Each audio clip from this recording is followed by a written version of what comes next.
Welcome to the Juice Box with Juice Springsteen, covering the week that was in professional wrestling.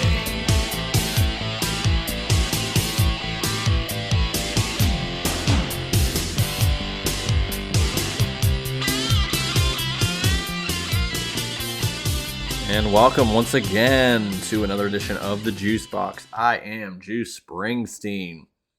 This week, we've got another PLE to discuss. And of course, with me, the one, the only, Josh Isenberg, formerly of Chairshot Reality, to discuss Survivor Series War Games in Chicago tomorrow night, November 25th. We had a great time discussing it, as we always do. But like to just get some of the normal stuff out of the way. You can follow him on Twitter at Josh Isenberg4, as well on Instagram at that same account. Juicy Wrestling Closet on Instagram for yours truly. Juicy Steen on Twitter. JuicySteen.podbean.com. Apple Podcast. You can also find the Juice Box, and as well on Google Podcasts. Survivor Series, always a fun show to look forward to in the fall. Always enjoy this time of year. You got the Royal Rumble coming up in a few months, but this is the last real big show before then, and then we're really on the road to WrestleMania. So, without further ado, here is the Survivor Series 2023 prediction show here on the Juice Box, featuring Josh Isenberg and myself, Juice Springsteen, right here on the Juice Box. And once again, I don't know about you, but I have a hankering for some double mint gum. 2 weeks in a row, PLE, pay-per-view, AEW, WWE, whatever acronym you want to come up with, JI, JS, we're here. By the way, your check bounced at the bodega, so I'm still waiting for my payment of last week. Clowns with balloons design? Oh, man, welcome back. We are here at the Juice Box. Second week in a row, we get Josh Isenberg in the fray. Always welcome to have Josh here, and we're doing another prediction show. We're doing Survivor Series, The Match Beyond, War Games, baby. Woo! How are you feeling going into this? I mean, last year, they specifically announced War Games well in advance, purely for ticket sales. This year, they didn't announce it, but it was kind of known that, it might have the seating, and it's Chicago. I feel like they might do War Games. And then it was just outright called out. And now we get Cody Rhodes, whose father literally created the match in a War Games match. So we got 2 War Games matches, 3 other matches. I don't think any other matches. Just quick overall thoughts on Survivor Series, Chicago, War Games. What do you got? Yeah, I think an overview, 5 matches is great when you into 2 matches, right? I think both War Games matches will be a minimum of 30 minutes. And looking at the card, I'm excited to see what happens in the War Game matches, because I think it's going to set up for the next 6 months of WWE programming. I'm not sure if there's a PLE for December yet. Is there one that they've announced?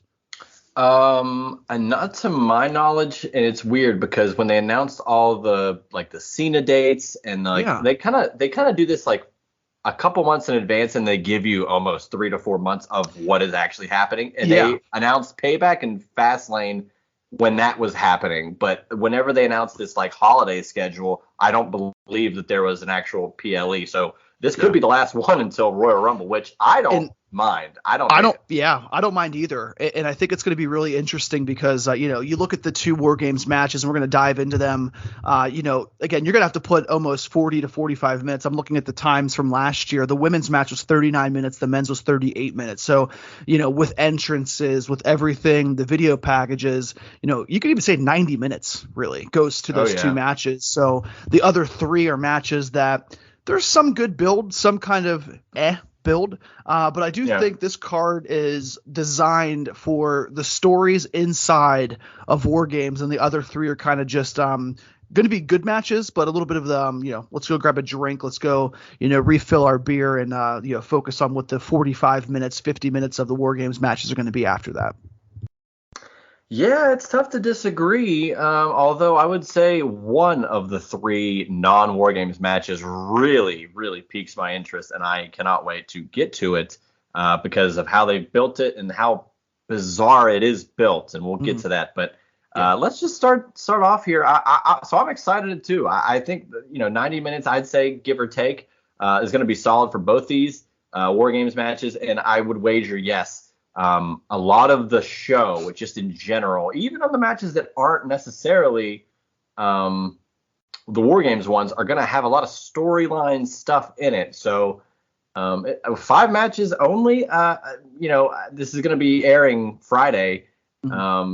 So I'm not sure, if SmackDown somehow comes up with another match, but I'd say 5 is pretty concise. If they do add one, maybe it'll be on the pre-show. But yeah, let's get into it. Carlito, and it's got to be his first PLE, advertised match since what, 2007, 2008, something like that. Yeah. Carlito takes on Santos Escobar, who, don't know if you can speak Spanish, but damn, he went in last week on Rey Mysterio saying that I wish he was put up in the hospital with his leg amputated, and harsh words, much of which we cannot say on this particular program. But man, so I don't know. This is an interesting. I'm just excited to see Carlito one-on-one for real. Let's see what he's got now. We saw him at Backlash. We saw him at, was it Fastlane? Mm-hmm. Or no, or was it Fastlane, or was it at Crown Jewel? Did we see him at Crown Jewel?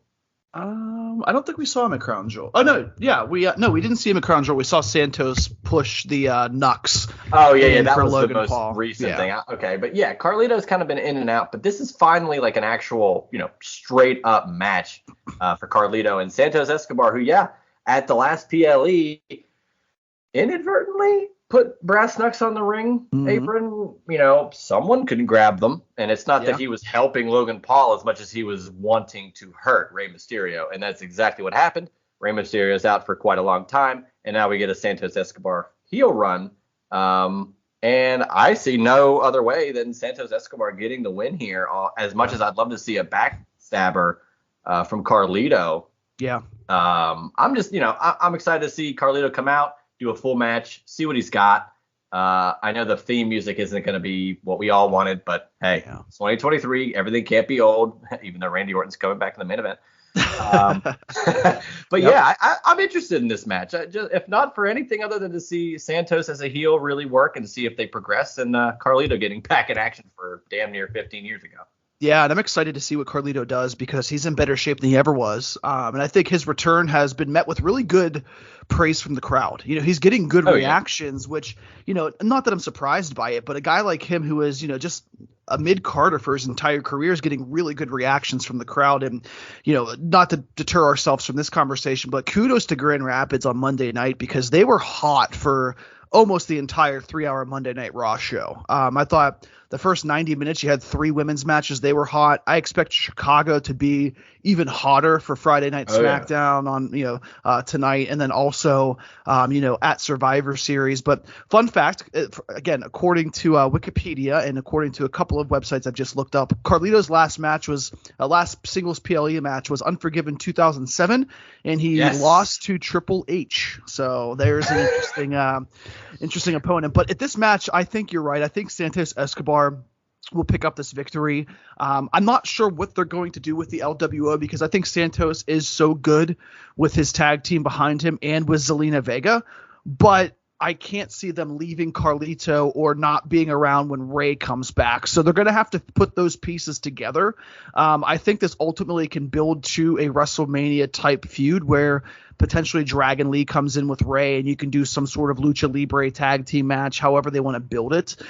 Because Santos can be kind of that jealous guy saying, I'm the next one up. This is your spot. Rey is my spot. Yet Rey is kind of backing Dragon Lee from what we've heard. But it's going to be a fun, I would say 10 to 15 minute match. Get some quick spots in, but ultimately Santos picks up the W here. Yeah, like what you said with the potential Dragon Lee, Rey Mysterio, if he's healed by then, by WrestleMania, which, 4, 5, 6 months, almost 5 months maybe to get there. It's potentially there. If nothing else, he could be in the corner of a Dragon Lee, who did have a great little match with Axiom this past week on SmackDown, which I thought was pretty interesting. It's fascinating and how old are we that the last time Carlito was in a match, he was wrestling a guy who literally runs the company now and then can't wrestle anymore. Yeah. So, wow, that is 16, 15 years ago. Yeah, it's crazy. Yeah, man, that's pretty nuts. So, yep. Yeah, I'm interested to see a heel Santos work, and I've got to think that he's going to have a lot more pep, and I think he's got a lot of, I don't know, I think he's better as a heel overall. Yeah. That's not to say he was a great face. LWO and all these things have really, Santos Escobar doesn't get to this spot as a heel without his work as a face. So I think Agreed. It all pays dividends. So looking forward to that. Let's get into the women's world title match here. Zoe Stark gets a shot at Rhea Ripley. Now, they had a fatal 5-way at Crown Jewel. Then they had a battle royal with all 5 of those women, or all 4 of the women that were challenging in the same battle royal. It ended up being one of the women that got eliminated. One of the people that were in the fatal 5-way ends up in this next match anyway. You feel like they could have probably got to this point, maybe without that, but here we are. I don't know. I like this as let's give Zoe Stark this one-on-one match with arguably the hottest, women's wrestler maybe in the world right now. In regards to just, she's been on top for so long, arguably leading a faction for the last 2 years. And I don't know, Zoe Stark in this one-on-one, without Trish, which I know she's been without Trish since Payback, but it's like, here you go. This is your one and only chance. Unfortunately, much like Raquel Rodriguez and many, many other women, they will fall to Rhea Ripley, and I think Zoe will fall as well. I don't know what happened with Zoe and Trish. I don't know why they just kind of abruptly ended it, but I would have loved to have seen a Zoe Trish match to then put over Zoe, and then we could get to a point of a match like this, but they're just going to do it organically by herself. So I'm taking it's Rhea. Interesting. Yeah, it's interesting. It's Rhea, definitely. It's a stop and start with Zoe, I feel. She came onto the main roster. She had a couple of quick matches. The crowd hasn't fully connected with her. And I think they're just still trying to figure out who Zoe Stark is. But this is just a prime example. I mean, this time last year you had Shotzi versus Ronda Rousey just thrown in there. And that's exactly what this is for a women's championship match at Survivor Series. It's kind of just thrown in there, kind of put together quickly. And I also think this isn't a bad thing for Zoe to lose. Case in point, you have a lot of women on this roster right now. A lot of women that just still haven't really reached a close enough level to what Rhea Ripley is. But it took Rhea to fall all the way down to like obscurity in the tag team division and rebuild herself back up in the Judgment Day to be taken seriously and become who she is now. So I don't fear that anybody that faces Rhea Ripley during this time is going to be ultimately affected by a loss from her, but it gives you the opportunity for women to actually put on, an excellent match. I mean, heck, on Monday night, you saw Xia Li and Becky Lynch put on a really good match. Xia Li got no reaction from the crowd because you don't know much about her. We don't know much about Zoe Stark. So she's ultimately going to lose, but it's going to be interesting to see who is next at Royal Rumble because, I mean, I would bet a lot of bills that Rhea Ripley's not losing the championship not losing the championship, maybe not for another year. I think I mentioned that a few months ago, but even so, the next real threat will be her, whoever she faces at WrestleMania. So I think it's just a cycle of, hey, who's up next to give to Rhea Ripley until we get that big, massive, match at WrestleMania, which we can talk about later, but with the women's War Games match, but there's a lot of options for Rhea Ripley to face. Yeah, I would say whoever Rhea Ripley, assuming she's still champion by WrestleMania, I would wager that definitely one of the 8, if not maybe 2 or 3 of the women in the women's War Games match could potentially be in a women's world title match against Rhea Ripley if she is still champion. If anything else, Zoe Stark just gets this one-on-one opportunity. Let's see what she's got, to see if she can hang. I know that we were really excited to see Raquel in there with Rhea at Payback, and we saw it live, and it was okay, but maybe Raquel wasn't ready yet, and that's not to say Zoe is, but you're not going to know until the proof is in the pudding. So we'll get to see if she can really hang with Rhea, and if anything, it's going to boost Zoe's, not her Stark, but her stock. So, the market fluctuates. It's a catch-all. So yeah, I think Rhea across the board. Let's get into arguably. This is my not low key because I'm really praising work of both these guys here, and I don't know where it's going to go. I'm not going to advocate that the title is going to be taken away here, but why not? In some aspects, Gunther defends the IC title, the Intercontinental Championship that he has held longer than any other wrestler in the history of WWE, against The Miz, who, he's going to be a first ballot Hall of Famer. He's multiple time world champion. He defeated John Cena at WrestleMania. The Miz for a while got a lot of flack, and then kind of always was there and kind of gained this respect, almost a Cena thing where the longer you're there and the longer you're still doing the same, not the same thing as a criticism, but the same great work, you're not hurting anybody. You're not really getting hurt. You're really helping people, whether you're just, doing Miz TV. You're always there and contributing to the betterment of the company regardless. And now we're at a point where the Miz is, dare I say, revered by a lot of the fans in WWE, even though he shouldn't be, in kayfabe. He's a very detestable guy. We're at a point now, the Miz is the de facto babyface against Gunther here for the Intercontinental title. I'm not going to say that the Miz is going to win.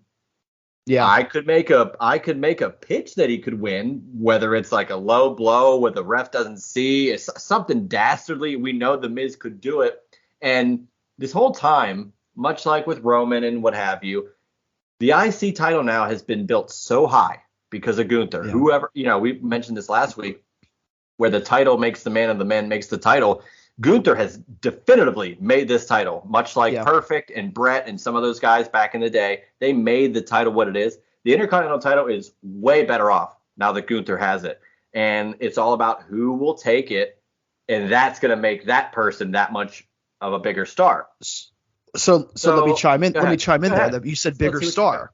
How can you make Miz a bigger star here? And let me I'll give you the floor because I think it's pretty plain and simple how I feel about this match. Kudos to Miz for getting an opportunity to just quickly turn face and making it work. And the crowd will like him. They'll give him a good pop. Gunther obviously though is in my opinion head and shoulders above him professionally right now in his stock. Miz is always going to be a consistent. But absolutely. But my biggest thing here, I think, with Gunther is I think you got to find somebody who's the next up and coming star that you want to build, just like you built Gunther. I'm not sure if they have that right now, so I wouldn't be completely surprised if The Miz would pull off an upset.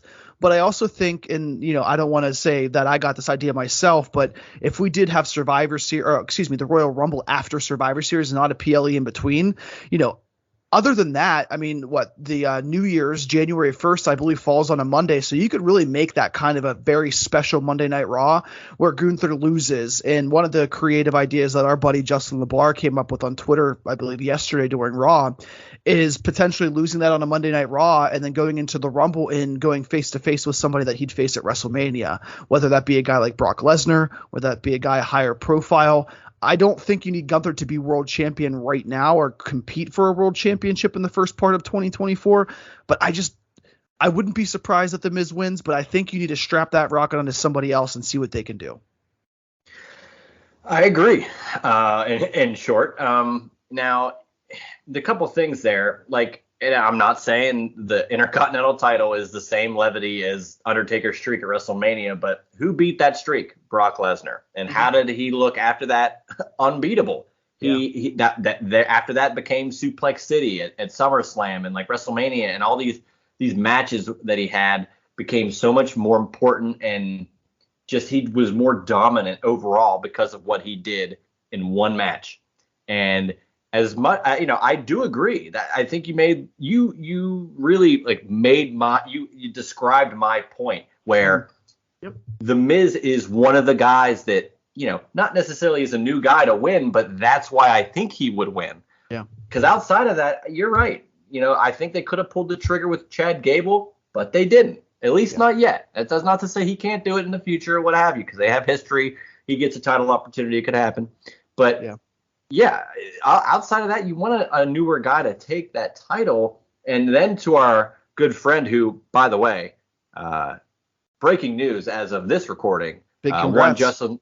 Congratulations are in tow for Justin LeBar getting co-hosting duties on a new.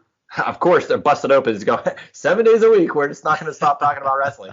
Gets a co-hosting job on the Sunday show. So congrats to Justin. Yep. I've been under the impression that Gunther and Brock Lesnar should be happening at WrestleMania, whether it was last year, whenever it was going to happen. I think it should, and it has to happen at Mania.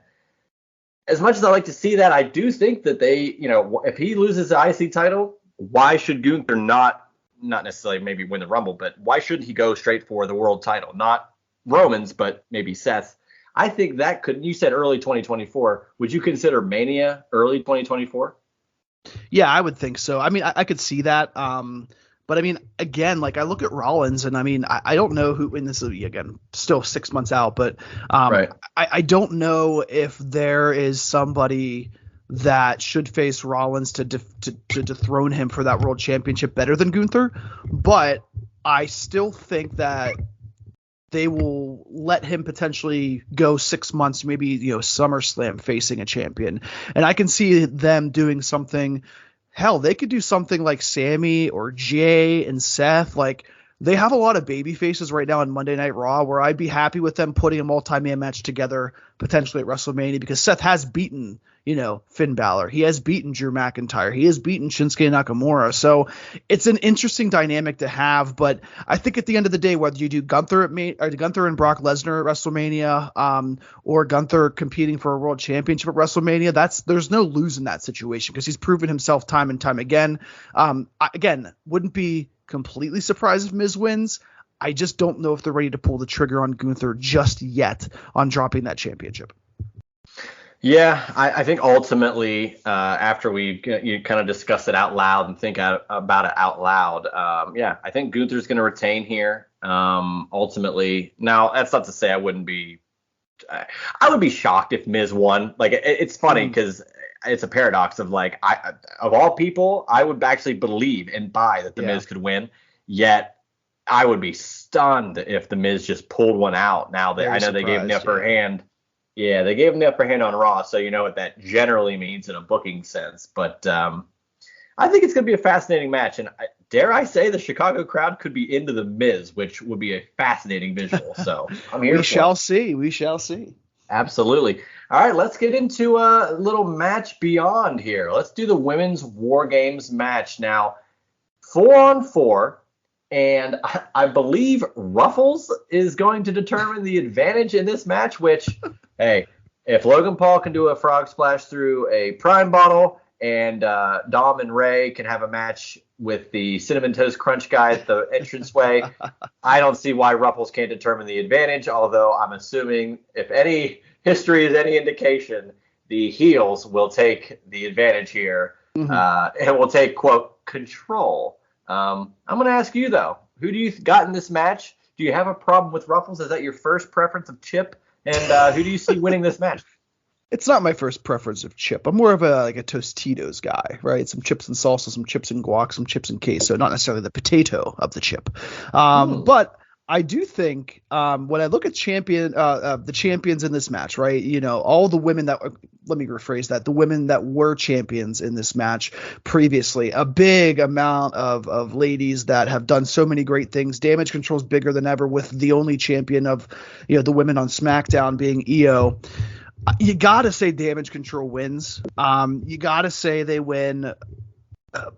Unless something happens with Bayley where they turn on Bayley, but I can see the faces getting the opportunity to actually have the advantage, which is kind of backwards thinking when you think about just the match in general.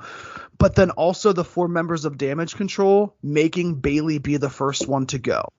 And that continues to plant small seeds for a dissension in the future where I see Bayley being removed from this group and rejoining the women that she came up to NXT with, being a Charlotte, Becky, and well, I guess not Sasha Banks there, but other women that kind of came up with her. But that's what I see happen. I don't know who you got there. I don't know who you're picking. if I had to put my money on it, I'm going to say Damage Control, just because they are still relatively new.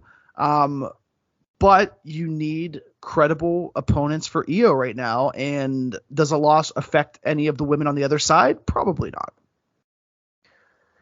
Yeah.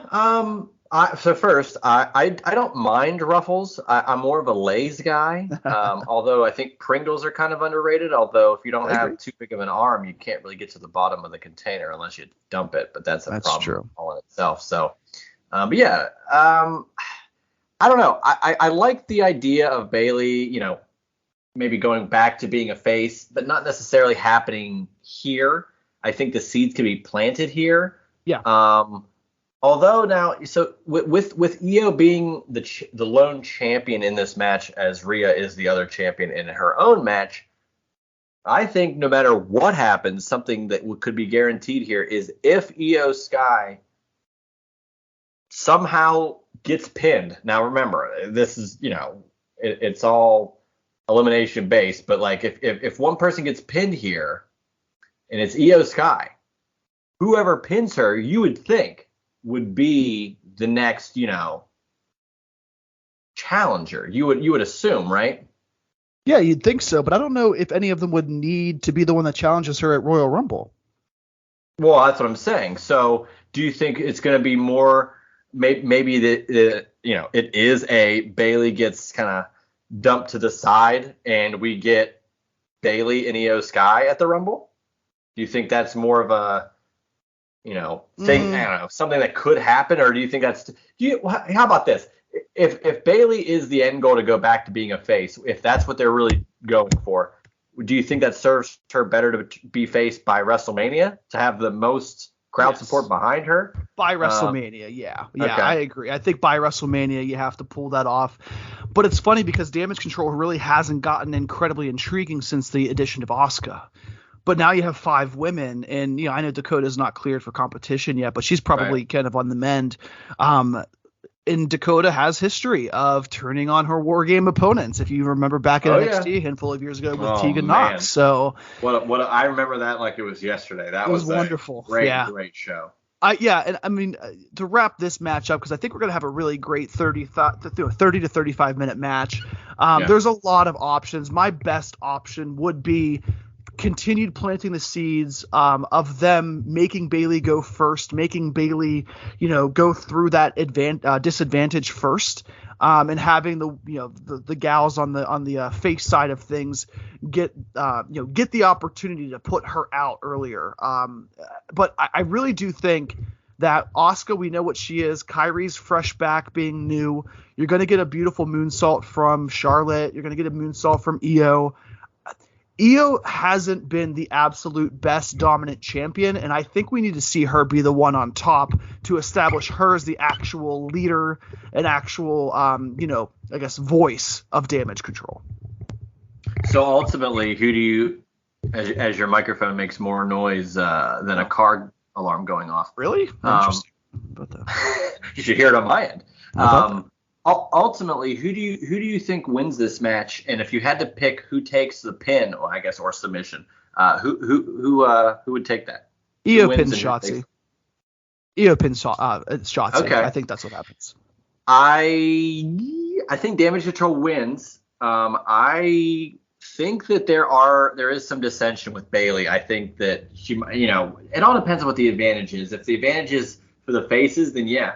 Give me Bayley first and have her get 2-on-1 and just have a tough time, maybe struggle. And all the other ones are like, hey, you couldn't hold your weight. Like, why are you, what are you doing here? But I think because she just came back, give me Kairi Sane hitting the elbow on Shotzi for the pin. I think it's a easier way to get Shotzi the pin out of the 4 on her team. Unfortunately, I mean, the other 3 are like bona fide Hall of Famers. I feel bad for Shotzi. We know what Shotzi is in this match. She'll do a couple of moves, but she's going to be the one that's pin. Now, to be fair, she will show up. Maybe all 4 of them will show up in their own mini tank. So that will be at least something for Shotzi. Cool. Yeah, no doubt. Yeah, give me Kairi doing that incredible elbow. One of the best elbows in the biz today. Love it. Shotzi. Yeah, I'm glad to see her back. She's exciting. So it's going to be interesting to see what they do with her too. Exactly. Let's get to the meat and potatoes now. 1987. I was not born. Were you born yet? I was not born. I'm an 88 baby. Okay.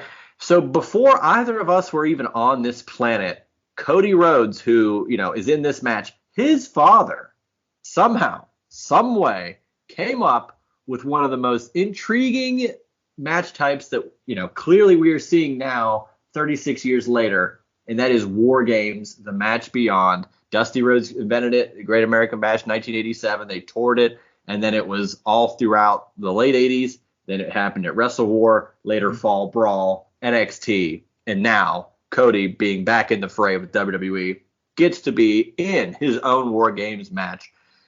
Couple things. They added Randy Orton. Yep. But they added it on purpose. No surprise, in advance of the show. So I have a lot of, theories on that. I think it's nice that they do it because, you want to get more anticipation for the event. There's also the let's stop any potential CM Punk as the fifth man rumor because they're in Chicago. That's it. You think that's it? Yeah, it has to be that. I mean, Randy Orton being, a surprise at the show would be great. But yeah, you'd hear the entire night people chanting CM Punk. The internet mill would be going crazy. Yeah, I think that's the biggest thing. And I also think it makes just so much more sense for him being the one. Punk in Chicago, cool. Yeah, we get that. But we've seen that so many times. I'm excited to see what Randy brings to the table because I think Randy is one of the most underrated guys. And you look at the stories right now. I mean, him and Cody haven't really touched that since Cody has been back, right? Not much at all. He went out May of 2022, so there hasn't been a ton of him and Cody. And then you also have him and Jay. You saw Jay's face at the end of Monday Night Raw this past Monday. He's like, oh, dang, I was the reason that you've been out for a year because the bloodline attacked you. And so there's a lot of stories, a lot of meat on this bone with Randy Orton returning with unfinished business. I'll give my quick prediction here and we can dive a little bit more into it. But I do think that there is not a cash in because that's going to be a question I think we've been thinking about for 5 months now. Really? You don't think there's going to be? We've called it every pay-per-view. So maybe it'll happen. Man, you think it would be. I don't think there's a cash in because I think there's too many people at the end of the night where it's difficult to have Damian cash in without somebody else interfering. There's going to be 10 people, 9 people in the ring, and a bunch of them laid out. So that's just a lot to kind of, book together after a War Games match. But I also think that Judgment Day picks up the win. Because I'm going to say that Orton probably pulls the trigger sooner rather than later. And when he comes back, he's going to do it at War Games. Let's do it. That's we're on the same wavelength, baby. I doubt Damian Priest cashes in, but let's just look at the stories purely in the match. Cody, again, his dad did the match, and now he finally gets to be in one. And damn, everybody on the other side he has a problem with. Yep. Seth Rollins is on this team, but he's a world champion. He's not defending his title, but he's very, very vulnerable here in a War Games match, knowing that a guy could cash in during. Could you imagine Damian Priest cashing in during War Games? What would that be? I don't know how that happens. If he cashes in, what is it, a fatal 10-way with, all these guys that could potentially pick up the pin? Yeah, that's a WCW booking decision right there if I ever heard of one. Because there's no DQ. Because, I don't know. So you have that happening. Jey Uso, I'm glad you brought it up. Man, so the interesting thing about Randy Orton being announced, you want to quell all the potential CM Punk chatter, at least for the War Games match. That's not to say they're not going to chant for him anyway because it's Chicago and maybe Shinsuke does an open challenge and that's who they're clamoring for. Yeah. But which we haven't really, that could potentially happen. I don't know if it will though. They didn't do much of Shinsuke on Raw to make you think there's another match with him coming up. That's right. And it would have happened on Raw, to be fair. So, but with that, Jey Uso gets this look of, I don't know, because he, apart with the bloodline, took Randy out. Yep. And the people take a dump on Kevin Dunn and the production and the camera work. Man, they cut straight to him, and he was like, "Are you sure we want Randy Orton on the team?" So I'm thrilled for that. You get Sami Zayn, who was just in a brutal War Games last year, and it was as a member of the bloodline. He did things he didn't want to do. and it was just brutal. And now he gets to be, on a good guy team. And you get Randy Orton back, which his back was why he wasn't back. Yeah. And finally, he's back in the fray. It's been a very long time. I'm excited to maybe hear some new music. I'm not sure. Rev Theory has been really pushing as if he was going to come out at any time from whenever they started posting about this new maybe, theme or just about the theme in general. So I'm looking forward to seeing what he does. And then, Judgment Day, they've been dominant. There have been some cracks forming, but I think they could potentially hold it together, especially with Drew McIntyre getting the advantage for the heels. Damn, that's never happened in a War Games match. Only every time time the heels get the advantage. Normally it was a coin flip that may or may not have been kayfabe, but this time Drew McIntyre gets it. I think he's a little bit of the outlier here. Whether he gets a pin on Seth, maybe further and give him another world title shot down the line. I wouldn't hate a Damian Priest cash in, maybe making it like later on, making a 3-person match with him, McIntyre and Rollins. I could see that happening. Ultimately, I think there have been a lot of cracks forming with the Judgment Day, as we've said. Mm-hmm. And I think this is time to get past that. I think they move on. I think they win. I think the Judgment Day win this match. And I'm calling it. Now, I'm going to call it regardless, whether the Judgment Day wins and this happens because of, they win because of what I'm about to say, or they lose and it happens post-match. I don't think there's any other way to go about Randy Orton coming back other than immediately turning on Cody Rhodes. Yeah. Cody Rhodes called him. He wanted him in this match, and I think that's the tragic Sting fail. I'm going to trust my friend that I call him, and he's going to immediately turn on me. Yeah, so and I think that's pretty set. Yeah, I think that's the way to go. And I thought about this for a while. Like, do you have him come back and have the faces win, and then Cody and Randy, when does that turn happen? Yeah. Right? Like, is there another way to do that? And I don't think so, because you can do a few things. Have that feud go on for a while where it culminates into either a singles match at the Royal Rumble, or have them involved in the Royal Rumble match, one costing the other the Royal Rumble match, and then having them face off at Elimination Chamber, which is, an international PLE, which is going to be a bigger event. They're going to want, more star power there.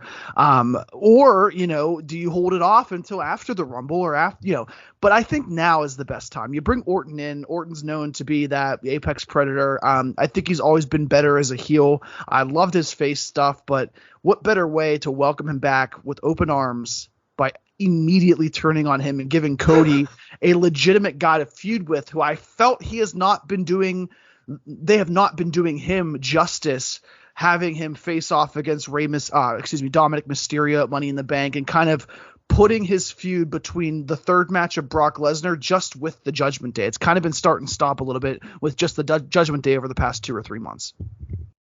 Right. And I fully believe that Cody, I mean, again, I don't know how many more times we'll say it until the WrestleMania prediction show that we'll be undoubtedly covering. Yeah. Yeah. Well, we'll talk about that just before we end the show specifically. But Cody Rhodes is going to probably go against Roman Reigns, right, at WrestleMania. We all think this is going to happen. If that needs to happen, you're right. He did a 3-match thing with Lesnar. Yeah, he went against Dom, and it was kind of whatever. But he did go against Priest. And you would think if Cody's going to go to the main event of WrestleMania, whether he wins, in a chamber match or wins the Rumble, whatever it is, you think he probably still has a little bit more adversity he needs to climb to really nail and solidify the sympathy, as if he needs any, as the top babyface for Raw to go against Roman. So I don't see why not. And Randy Orton doesn't need a huge victory to be over. People are so thrilled that he's just back. So have Orton take out Cody, whether they win or the Judgment Day wins because of Orton. And if it goes to Rumble, let them have a match at Rumble, and then whatever happens there, let both those guys maybe be in the Elimination Chamber match. whether I'd prefer that over them having another one-on-one. Yeah, I'd say the Rumble would be getting the great better for out of both of. I'm sorry, and Cody getting the better of both matches against Orton. Whether it be the singles match and the Rumble or the singles match and Elimination Chamber, that's the thing that I think that they need to do with Cody. They got to start cooking him back up. Not that he's losing momentum, but he's kind of just been a neutral. Putting him in a tag team, bringing Jey Uso back. Okay, we kind of get it, but you really got to put the gas on. And what better way than one of the best of all time, where Cody overcomes a Randy Orton who can be the best heel at any given day. Absolutely, and I think it could be any combination of a match at Rumble or a match at Chamber, or Orton eliminates Cody, or vice versa in the Rumble, and they set up a match at Chamber. It's just too early to kind of tell, but I with Orton coming in and it being so on purpose, I got my friend, he's coming in, it's of all people you're gonna really trust, it's gonna be the guy that was gonna take your head off. And I do recall at WrestleMania 26 he did take their heads off in the triple threat. So Cody was wearing the Texas Longhorns burnt orange and white boots. It was an awful look. Oh yeah, I'm fine without going back to WrestleMania 26. But yeah, man, I'm thrilled. I really do hope they pull the trigger with Orton, and it just fits his character. And he's a legend killer, but he's a legend in Survivor Series with multiple Survivor Series match wins. Yeah. If you can put him in history as a War Games guy, he's absolutely the Arn Anderson. That doesn't mean he's going to be first in this match, but he's the veteran. He's dastardly. He knows what he's going to do, and I think he's going to take Cody's head off by the end of it. So I'm looking forward to it either way. I'm going to ultimately say that the Judgment Day get the victory here. I agree. Yeah, I'm looking forward to it, man. One thing you did mention I want to just touch on: no LA Knight, no Grayson Waller. I know Logan Paul just won the U.S. title, and there's probably no organic way to have him in on this show. And because of the War Games matches, you probably wouldn't add another match. But do you find it a little bizarre that they're not having at least one traditional Survivor Series match where, hell, you could do 4-on-4 with top faces and heels on either Raw or SmackDown? I'm okay without it. I think that it's an outdated concept. Just the 4-on-4 for no reason. But I will say this. I think LA Knight will be seen. I can see a segment with him similar to maybe what Waller did with Cody Rhodes at Payback, just having a break in between matches to kind of reset. Maybe a talk segment. I fully expect LA Knight to be there. I just feel like it's a missed opportunity. You got these guys that have so much either heat or they're so over, and you're going to be in one of the hottest, crowds for wrestling in the United States, in Chicago. I mean, give me a Grayson Waller effect, and he could just tease that CM Punk's coming, and nothing happens, and that's all you need. Funny. A special guest, and it's not Punk. It's like Austin Theory, who'll just get nuclear heat. Yeah. Oh man. So there's so many. Go ahead. We should be booking the show. Maybe not us, but two men could. But yeah, man, I don't know. With 5 matches, I think they really set themselves up for a solid little PLE here. Yeah. Survivor Series, always once was the Big 4, and then they turned it to Big 5 with King of the Ring, and now it's Big 5 with Money in the Bank. And it's funny how you said a traditional Survivor Series match is a little outdated, considering they're bringing back a match from 1987. Coincidentally, the same year the Survivor Series began, so they're both just as old. So replace one with the the and here you go. We're just here we go.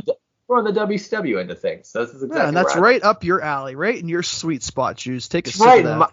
Right in my juice box, if you will. So if you will, that's a Dusty Rhodes saying. Wow, look at us. So yeah, man. Any other closing thoughts on Survivor Series in general? Anything else outside of what we saw or what we see as these matches or a potential Grayson Waller effect that you're looking forward to? I think my juice box is empty. Bone dry, as some would say right now, but I'm looking forward to the pay-per-view in general. It's always one that it's always been delivering for the past year, I would say, as we've talked about, every month. So now just looking forward to it. I think it's going to be a great Saturday night in Chicago, and I'm excited to see what happens in the fallout on Monday night. Absolutely, man. So, I appreciate you coming on. As always, you are always welcome and to put your straw in the juice box to discuss. Thank you. Anytime, man. Any PLE, anything you want to discuss, you're always welcome, and I appreciate you hopping in. Man, this has been the Survivor Series PLE prediction show. Hopefully you guys all enjoy it. Once again, this has been the Juice Box. We got Josh Isenberg 4 on Twitter. I'm Juicy Steen on Twitter. Any closing words, Josh? I think you're the one who closes the show. That's right. So, without further ado, it's been Josh, it's been Juice, it's been the Survivor Series PLE prediction show right here, right now, on the Juice Box. That was the Juice Box with Juice Springsteen. Make sure to subscribe to the Juice Box wherever you listen to podcasts.